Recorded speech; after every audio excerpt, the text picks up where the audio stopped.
Hey guys, what is going on? I hope you guys are all doing well, and welcome to another tutorial video. In this video, I'll be explaining to you guys how you can update a Township tale on Oculus Quest. However, this method works pretty much for all platforms, so let's get right into it.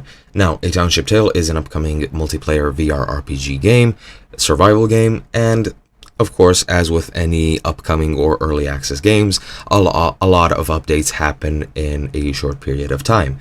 Now, every time an update appears, you of course want to update your game to make sure that no glitches happen, that you can actually play it how it's supposed to be played, and so on and so forth.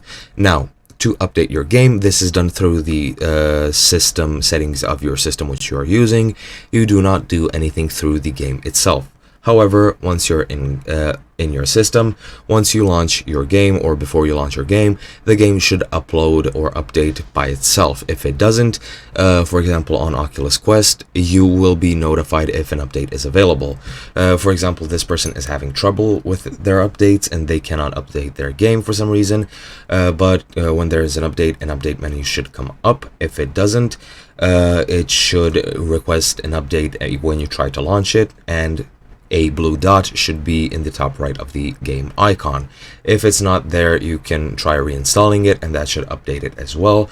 But yeah, as you can see, a lot of people say when they require updates, there'll be a blue dot in the top right corner, and this person is having no update tab, or they're having problems, and you just want to click on it and it should ask you if you're not having these problems. However, if you are, as I've mentioned, just try reinstalling it and that should fix it. However, there is this element here.